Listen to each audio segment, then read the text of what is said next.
Hi everyone, welcome to Friday Night Adda on the Rocks. I'm Saleha Singh, and joining me on my virtual rock tonight is Shanghamitra Chakraborty. I first met Shanghamitra earlier this year when I went to Delhi, and an instant connection was born. Our mothers share the same name and last name, Rama Chakraborty. We believe in the same causes. My Choto Pishi and Shanghamitra share the same Daknam, Tunu. My brother and Shanghomitra's Kaka apparently look the same. And most importantly, we are both from Loreto. From two different cities, but Loreto nonetheless. Welcome to the show, Tunu. Hello. Thank you. Thank you, Saleha. Now that you've outed my Daknam, shall I do the same? Shanghamitra, it was too much.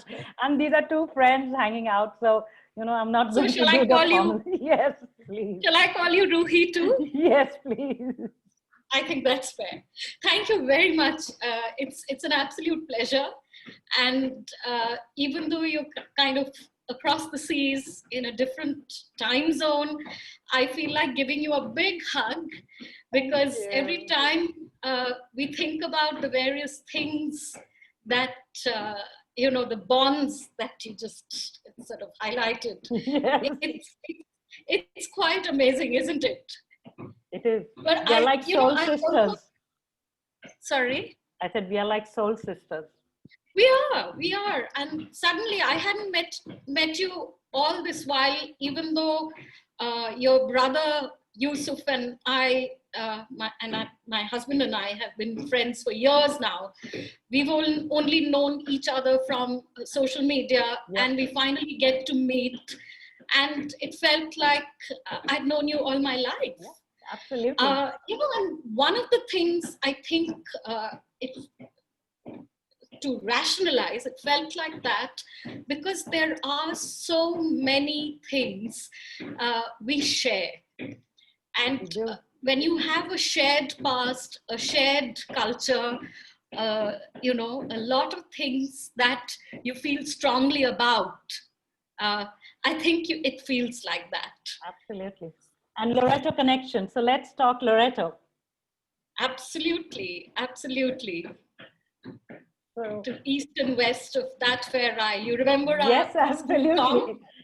সকাল থেকে গাইতাম. Absolutely. পুরো মনে আছে. So tell me about Kolkata and your connection with Kolkata and school and everything else.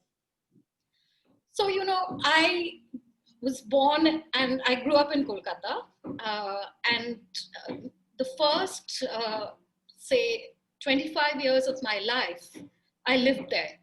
And I could not think of leaving the city, and whenever, that was the time, the mid-80s was the time when, say, Rajiv Gandhi started saying it was a dying city. The so-called decay had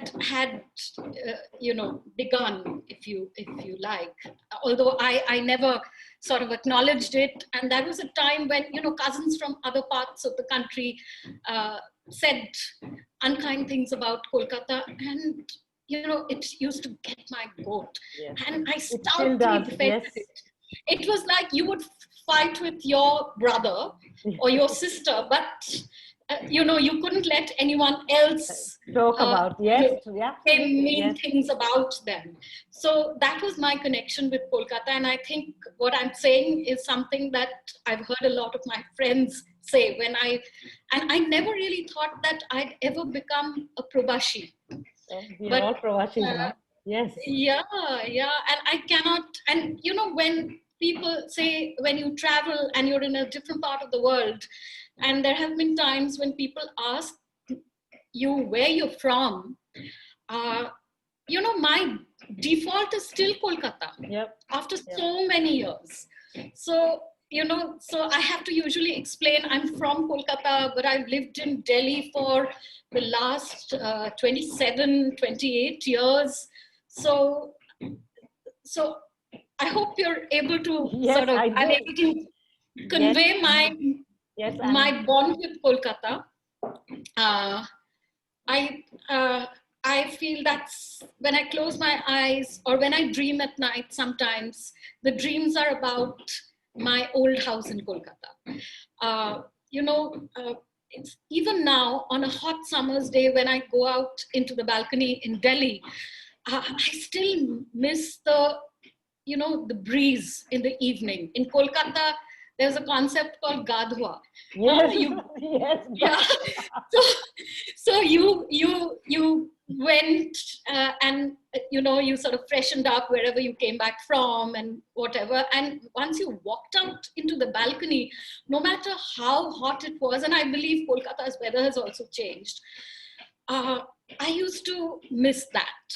You know, even when on a train journey, we used to make train journeys a lot more often in our early days, given that, yes, we we couldn't afford to fly. were desperately poor. Yes, Sorry. I don't know the poor, but I think air travel has just picked up in the last, what, 20 Yeah, years? yeah, Yes, yes. yeah, yeah. No, it's not right to say desperately poor. Yes, I mean, no. I keep in We mind were my all middle privilege. class people, Yeah, parents worked and, yep, exactly. and did the best they But could for us, yes. yeah, but when the train left Howrah station, you know, the you broke Part of, inside. yes, a part of you You, left was left yeah, behind. Yes, yeah. I know. And I used to ask my mom not to come to the station.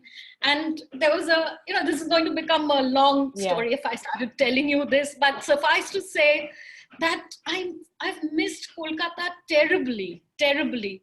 And even now that we've all been locked into our own, yes. cities and homes, I've been missing Kolkata. I haven't been in a while, and it's a kind of physical wrenched aching that I still feel, and I have to say it's less powerful and less intense that it used to be when I first left the city. But that's me and Kolkata. Yes. So tell me about school. I mean, I loved Loreto. I met so many interesting friends, and we still catch up. We are in touch. I'm in touch with many of my school friends, and it's an amazing connection. What about you? Absolutely. Firstly, the Loreto culture. Uh, so uh, the reason, I mean, there was a very specific reason I was put into Loreto Dharmotala, Dharmatala. by Huh? my Dharmotala, by my mum, because her office was close by, and she was very clear that she needed to be close to where I was. Yep. Because she was a working person and she wanted to come and meet me, or she wanted to come and see me in the evening in case there was something, etc., etc. So, given that it was not any other Loreto, it was on Dharmatola Street, and the area was a completely uh, cosmopolitan area, what Bangalis would call non-Bengali area. Yes, that was my mother's Non-Bengalis. favorite word. Or Bengali Yes, and non-Bengali. Yes, exactly, exactly. The universe is divided into two yes, parts: Bengalis yes. and non-Bengalis. Always.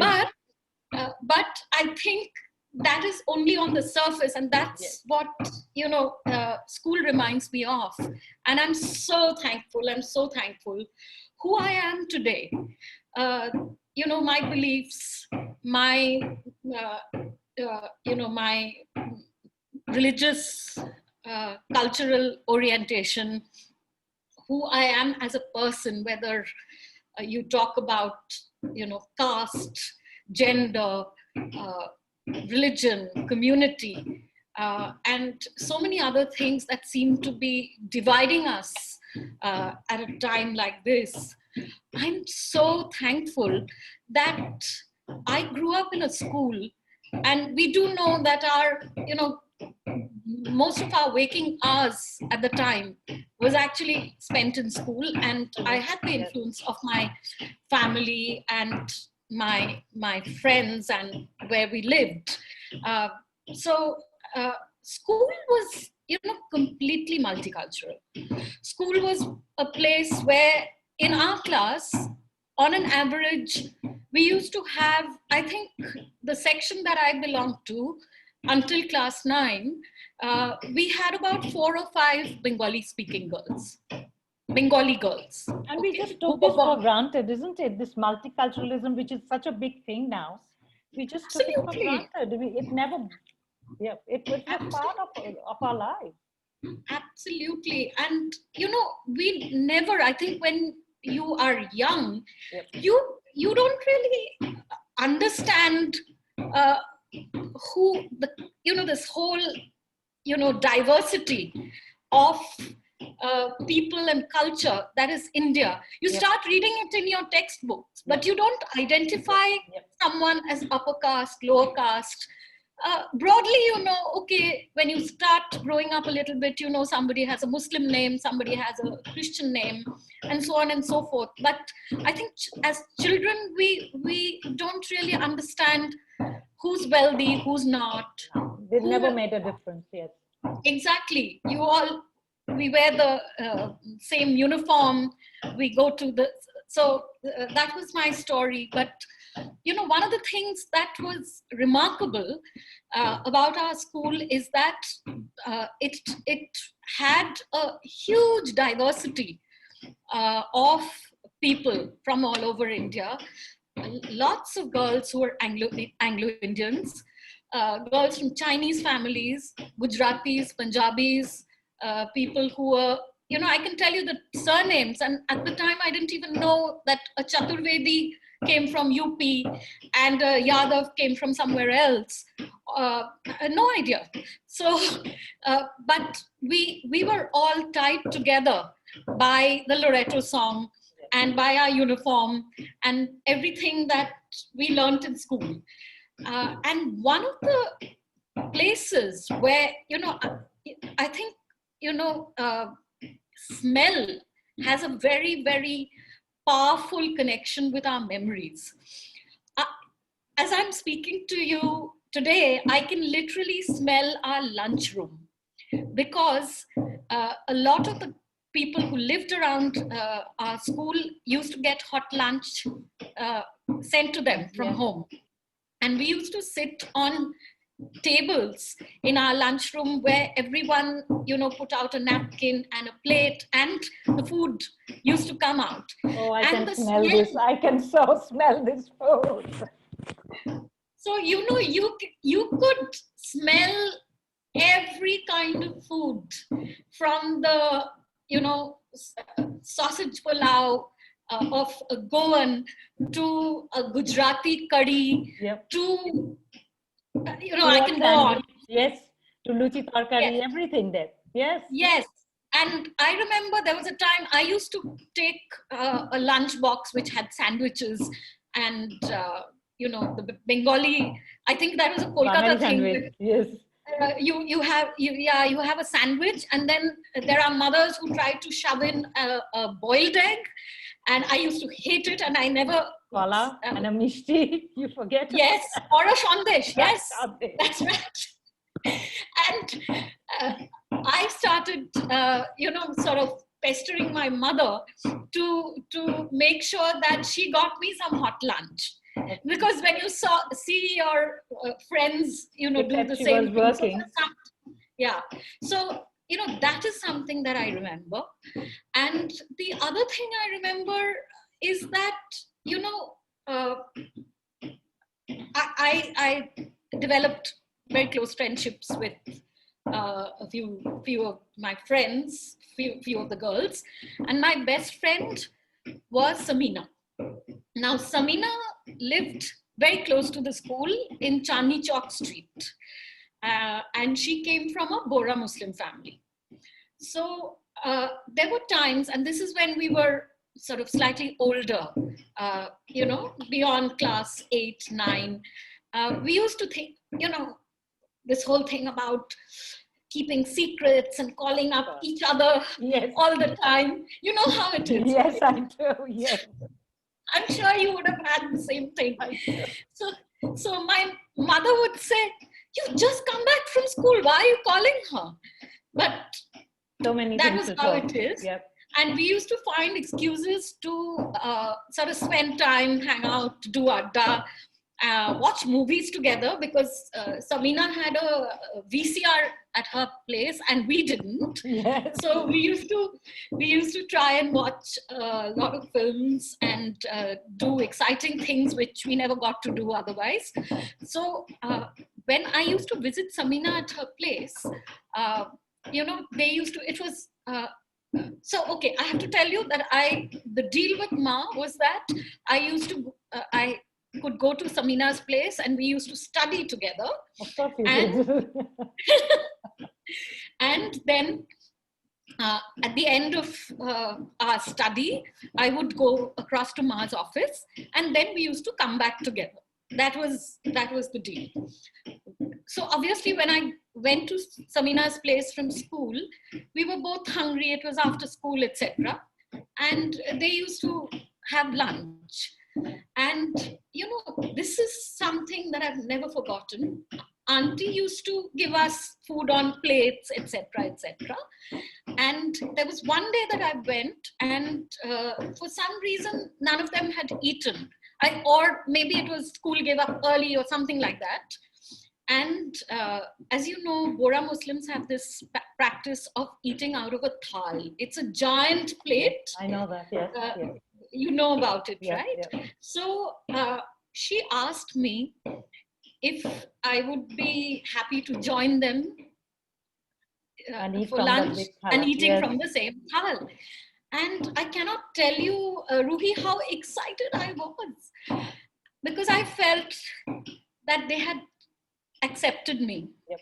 I felt like I was part of the family, the warmth and the love. No more friends, now family. Yep. Absolutely. And that is something actually Auntie had conveyed. I don't remember the exact thing she had told me.